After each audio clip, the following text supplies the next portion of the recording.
इंग्लंडमधील मँचेस्टर शहर जसं कापडासाठी प्रसिद्ध आहे, तसंच महाराष्ट्रातील इचलकरंजी शहर कापडासाठी प्रसिद्ध आहे. इचलकरंजीला मँचेस्टर सिटी म्हणतात, कारण इथे रस्त्यावर गाड्या नाही, इथे रस्त्यावर मशीनचा आवाज आहे आणि त्या आवाजात हजारो कुटुंबाचं आयुष्य आहे. पण कधी विचार केला आहे का, ते कपडे आपल्यापर्यंत पोहोचण्यासाठी किती हातांची मेहनत लागते? मी आज आलो आहे इचलकरंजीमध्ये, ज्याला मँचेस्टर ऑफ महाराष्ट्र म्हटलं जातं. इथे कापसापासून आधी धागा बनतो, मोठ्या मशीनमध्ये कापूस फिरतो, धागा तयार होतो आणि तोच धागा पुढे कपड्याचा आधार बनतो.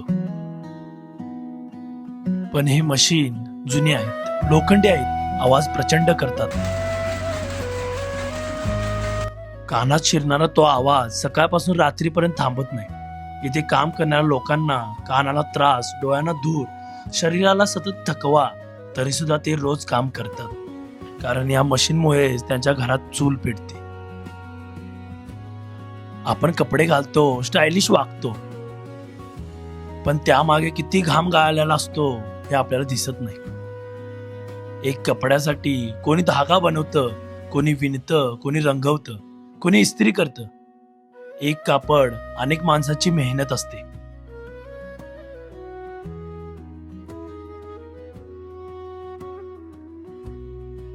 इथे अशी एकही गल्ली नाही जिथे मशीन नाही, जिथे कपड्याचं काम नाही. प्रत्येक गल्ली म्हणजे एक छोटी फॅक्टरी, प्रत्येक घर म्हणजे मेहनतीचं मंदिर. आपण कपडे घालतो आणि म्हणतो मस्त आहे, पण कधी म्हणतो का या कपड्यामागे कोणाची तरी झोप उडाली असेल, कोणाचं आयुष्य मशीनच्या आवाजात गेलं असेल? आपल्याला कदाचित याची कल्पना नसेल. पुढच्या वेळी जेव्हा नवे कपडे घालाल, तेव्हा फक्त आरशात स्वतःला पाहू नका. त्या कपड्यामागचं इचलकरंजीचं श्रमजीवन आठवा, त्या मशीनचा आवाज आठवा, त्या माणसाचा घाम आठवा.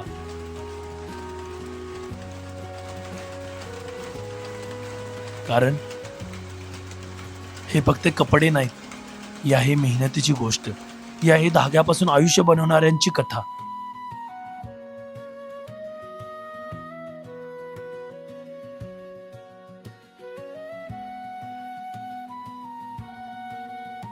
धागा कुठून येतोय आणि याच्यापासून कापड कसं बनतं या मशीन मध्ये? हा धागा प्रामुख्यानं आपल्या विदर्भातून, तामिळनाडूतून येतो. कच्चा माल म्हणून येतो. आपल्या ज्या ज्या भागात महाराष्ट्रात सूतगिरणी आहेत त्या भागात हा कच्चा कापूस पोचतो. तिथं प्रक्रिया होऊन असा धागा तयार होऊन येतो, असा कोण प्रमुख. आणि हा धागा म्हणजे ह्याला वेफ्ट म्हणतात आम्ही, वेफ्ट. आणि उभा हा आडवा धागा आहे. आणि हा मारून आपण सायझिंगवर पाठवतो. सायझिंगवर पाठवल्यावर त्याचं अशी बीम तयार होतात. बीम आपण आपल्या कारखान्यात आणतो आणि त्याच्यापासून आपण कापड तयार करतो. म्हणजे या मशीन तुम्ही जुना आहे मशीन, म्हणजे पहिल्यापासून हे वापरताय. आणि यापासून कामगारांना रोजगार मिळतो.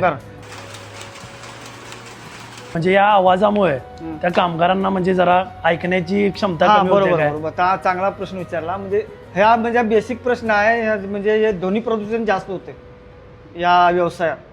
कानाचे विकार म्हणा किंवा आणि परत तुम्हाला हे आता जास्त उभा राहून काम असल्यामुळे ते गुडघ्याचे कामगारांचे पण भरपूर प्रश्न आहेत. कारण कानाचा त्रास होत असणार 100%, कारण कंटिन्यू आवाज येतो. कानाचा त्रास होतो आणि धागे बारीक असल्यामुळे डोळ्याचे पण जरा त्रास होतो असं. आणि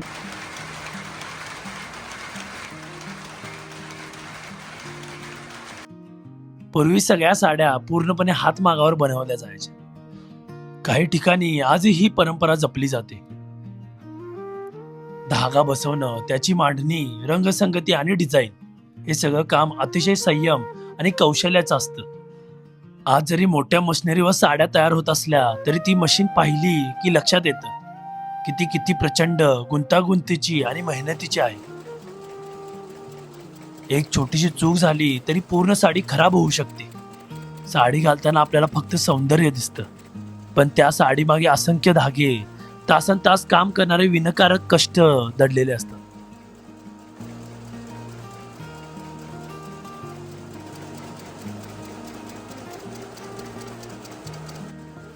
हे सगळं प्रत्यक्ष पाहिल्यावर कळतं. आणि ते पाहिल्यावर साडीची किंमत फक्त पैशात नाही, तर मेहनतीत आणि माणसाच्या आयुष्यात मोजली जाते. म्हणजे हे रॉ मटेरियल गोल्डन. गोल्डन जरी ह्याला जरी म्हणतात. हा. काय त्यानंतर जे लाल कलर आहे त्याला मजेंडा कलर म्हणतात. आणि जे वर जे आहे ती जरीची बॉबिन, असे हे 3 प्रकार असतात.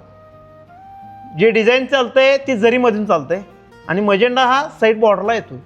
म्हणजे या सुई ते आहेत मागे त्या लावल्यात बघा सुई ते, त्याला ड्रॉपिन बोललं जाते. ड्रॉपिन बोललं जाते. ते तार तुटली हा. तर ऑटोमॅटिक जिथल्या तिथं बंद पडण्यासाठी काम करते, ते ड्रॉपिंग करते. हे वर का म्हणजे वरून काय येतात दोरे? वरून काय म्हणजे ह्याला प्रत्येक दोरीला ही जाळी जोडलेली आहे. प्रत्येक दोरीला म्हणजे जसं जसं तुम्ही जरी तुमचा फोटो जरी दिला तरी तो फोटो ह्याच्यावर काढू शकतोय आपण. म्हणजे ते कॉपी त्याला दिली हा, तर. कॉपी दिली तर हे सगळं कॅम्प्युटर वाईज आहे. त्याच्यामुळे त्याला पेन ड्राईव्ह मध्ये सिस्टीम दिल्यानंतर ते सगळं जकाड अवेलेबल होतं.